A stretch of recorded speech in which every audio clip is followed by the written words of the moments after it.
Bonjour, je suis ravie de présenter aujourd'hui à mes étudiants ce cours de droit pénal du module français juridique. J'ai choisi comme thème notion générale du droit pénal. Le but étant de ne pas approfondir nos connaissances en la matière, mais juste de donner des notions générales en cette matière, de travailler sur les termes les plus utilisés afin de se familiariser avec cette terminologie en français, en droit pénal. Donc je commence par quelques traductions des termes les plus utilisés en la matière. Nous avons al-Qanoun al-Jina'i al-Ham, c'est le droit pénal général. Al-Qanoun al-Jina'i al-Khas, c'est le droit pénal spécial. Al-Jinaya, le crime. Al-Junha, le délit. Al-Mukhalafa, la contravention. Al-Habs, l'emprisonnement. Al-Sijn al-Mu'aqqat, c'est la réclusion criminelle. Al-Sijn al-Mu'abbad, c'est la réclusion à perpétuité. Al-I'dam, c'est la peine de mort ou la peine capitale. Al-Habs al-Mu'aqqat, c'est la détention provisoire. Al-Ifraj al-Mashrout, c'est la liberté conditionnelle. Waqf al-Tanfid, c'est le sursis. Al-Dhuruf al-Mukhafifa, c'est les circonstances atténuantes. Al-Dhuruf al-Mushaddida, c'est les circonstances aggravantes. Al-Oud, c'est la récidive. Par définition, le droit pénal est un droit de punition qu'exerce l'État, représenté par le ministère public. Donc l'État ici représente la société contre l'individu qui a commis un acte punissable par la loi. Il s'agit donc d'un comportement passif ou actif punissable par la loi. L'on se demande donc quelle est la classification du droit pénal parmi les filières de droit. Est-ce qu'il s'agit d'un droit public ou d'un droit privé? Bien sûr, le droit pénal est une filière de droit public, il n'y a pas de doute là-dessus, pour la simple raison qu'il s'agit d'un rapport entre une société et l'individu. Il s'agit, dans un état de droit, une infraction commise contre un individu qui fait partie d'une société est une infraction qui est supposée avoir été commise contre la société tout entière. C'est pour ça donc qu'on dit c'est pour ça que le droit pénal est une filière de droit public. Il en découle d'ailleurs que le procès qui se déroule, il est entre l'État, représenté par le ministère public, contre le délinquant ou bien l'accusé jusqu'à sa condamnation. Les appellations, donc je reviens aux appellations droit pénal public et droit pénal privé, sont complètement fausses. Ce sont des traductions erronées de ce qu'on appelle en arabe le Qanoun al-Jina'i al-Ham ou le Qanoun al-Jina'i al-Khas. Donc, ce qui est juste, c'est de dire le droit pénal général et le droit pénal spécial. Ici, il ne s'agit pas des règles qui composent cette filière de droit. Ce sont toutes des règles d'ordre public. Donc, il s'agit bien d'une filière de droit public.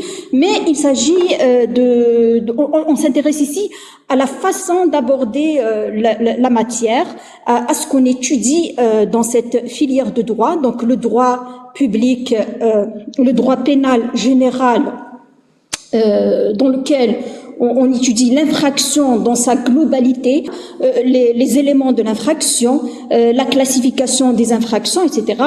Et en droit pénal spécial, on étudie chaque infraction à part entière avec ses propres éléments, ses propres circonstances atténuantes, circonstances aggravantes, la peine correspondante, etc.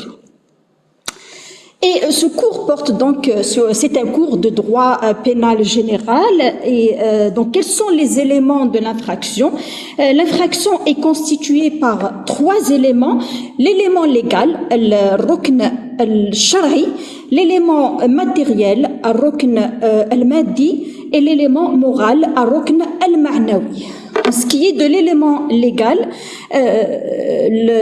l'article 1er du droit pénal algérien dispose qu'il ne peut y avoir d'infraction ni de sanction pénale en l'absence d'un texte juridique. Donc, combien même on aurait commis un acte complètement inacceptable, s'il n'y a pas de texte juridique qui l'incrimine, il ne peut pas y avoir de sanction.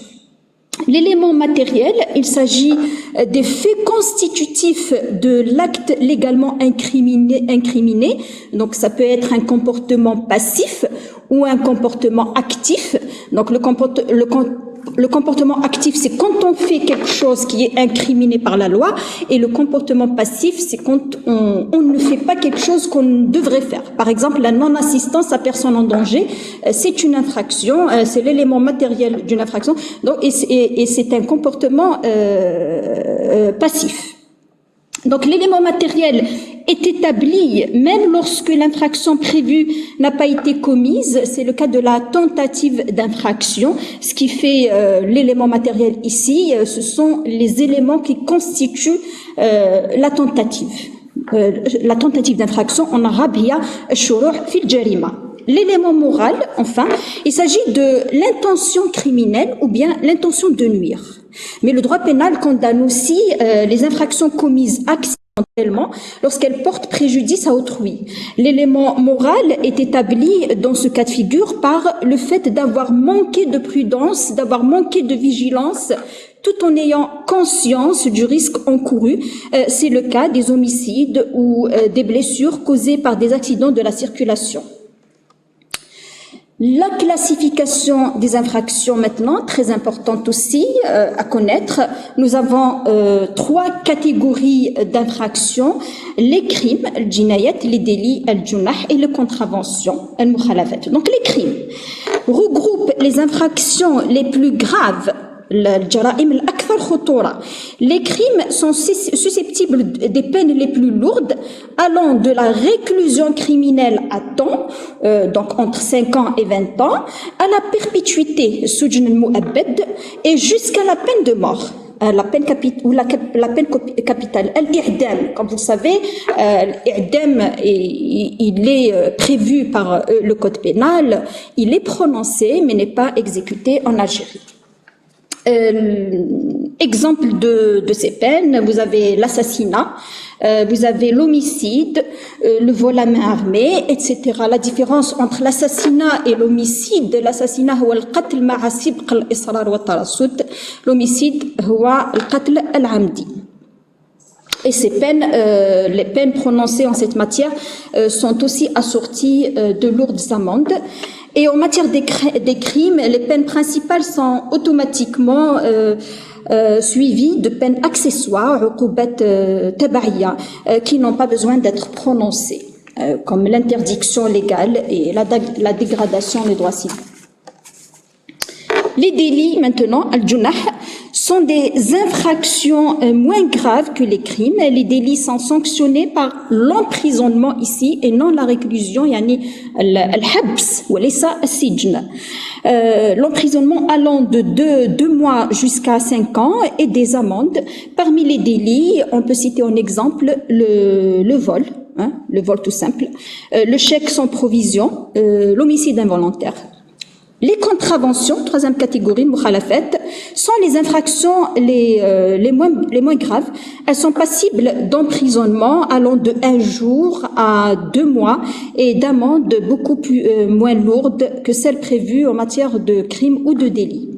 Des peines complémentaires peuvent aussi être prononcées, par exemple l'interdiction de séjour, l'assignation à résidence, la privation de certains droits ou la confiscation de biens. Ces peines ne peuvent être prononcées indépendamment des peines principales. Il y a lieu de noter ici des remarques très importantes au sujet de cette catégorisation des peines. Les circonstances aggravantes changent la qualification de l'infraction et alourdissent la peine. En exemple, le vol est un délit, mais lorsqu'il est assorti de port d'armes, c'est-à-dire le vol à main armée, il devient un crime. La peine est alourdie et la qualification de l'infraction change. Les circonstances atténuantes, par contre, réduisent la peine, mais ne changent pas la qualification de l'infraction. Donc il peut y avoir un crime avec des circonstances atténuantes, on réduit la peine, mais ce n'est pas parce que la peine est réduite que cela va changer le crime en délit. Le crime reste un crime. La récidive, par contre, alourdit la peine. La récidive, il y a l'oud, c'est le fait de commettre l'infraction pour une deuxième ou une troisième fois. Donc, elle alourdit la peine, mais ne change pas la qualification de l'infraction. Ce n'est pas parce que j'ai commis un vol une deuxième fois que ça va devenir un crime. Donc, la peine est alourdie, mais la qualification de l'infraction ne change pas. Et donc, quoi qu'il en soit, il faut faire attention à la terminologie utilisée dans la sanction prononcée. Une infraction qui emporte la sanction de réclusion criminelle pour une durée de moins de 5 ans est un crime dont la peine a pu être réduite par les circonstances atténuantes. Et une infraction qui est sanctionnée par un emprisonnement de 10 ans est un délit dont la peine a été alourdie en raison de la récidive. Et donc, ce que je retiens, pour conclure, c'est que l'emprisonnement n'est prononcé, l'emprisonnement ou el-habs, il n'est prononcé que dans les délits, quelle qu'en soit la durée, et la réclusion, n'est prononcée que dans les crimes, quelle qu'en soit la durée. Voilà pour le cours d'aujourd'hui. J'espère que ça a été clair. Sinon, si vous avez des questions, vous pouvez me les laisser sur la plateforme.